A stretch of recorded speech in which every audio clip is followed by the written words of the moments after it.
Well, my next guest says it's her job to fight crime every day. Take a look at this. My name is Christy. I'm 19 years old and I'm a private investigator. I'm a freshman at Georgia Perimeter College.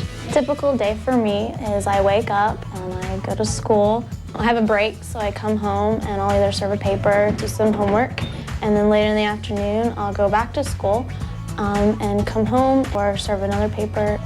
Right now I'm headed to a business to serve them a summons, and then they have to call and then they'll go to court. They're basically, I think they're getting sued. I became a PI when my mom came to me and asked if I wanted to take a course and get my license and help out with the company, and I agreed. My PI family consists of me and my mother and my grandmother. I and my mother both go out into the field and do surveillance work and serve papers, and my grandmother stays here and does all the office work. I mainly work on civil, divorce cases, workers' comp, and I serve papers. It's really cool because I get high paychecks for only working maybe like an hour or two.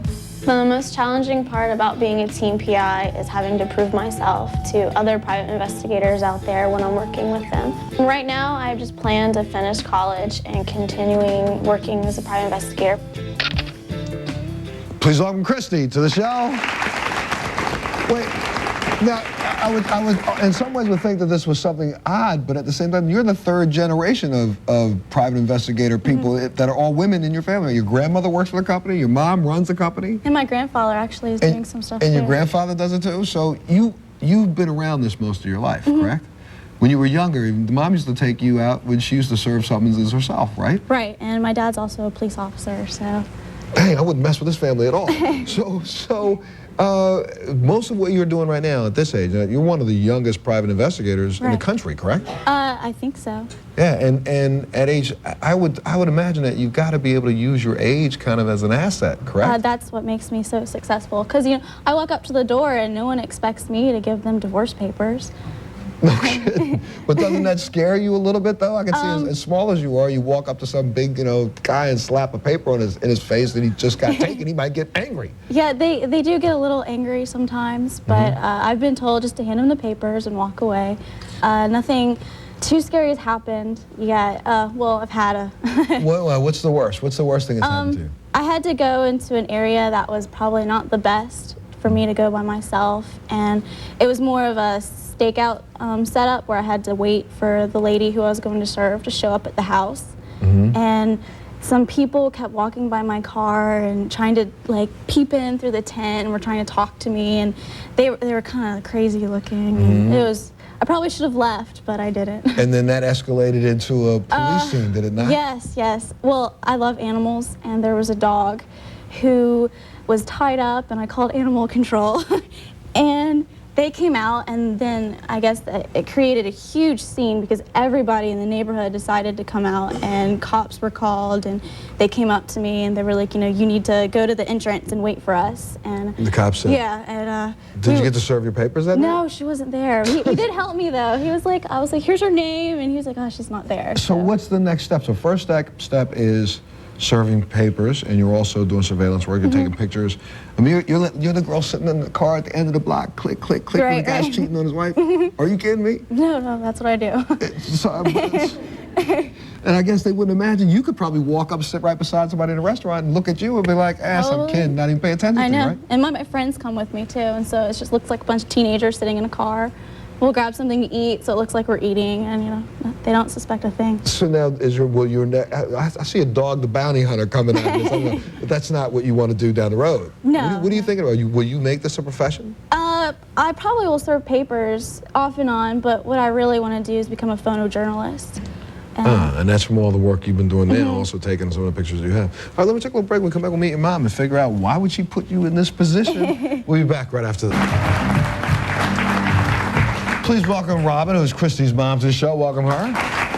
Wait, what's the name of your investigative service? Martinelli Investigators? Martinelli? Yes, sir. Investigations? Martinelli Investigations. Now, this is something that you run. Your husband is a police officer. My husband's a Gwinnett County police officer. He can't do business with us. He is a policeman, and we do asset searches and surveillance and criminal cases. And my mother is a retired. And retired police officer, too? No, she's a retired teacher. Okay.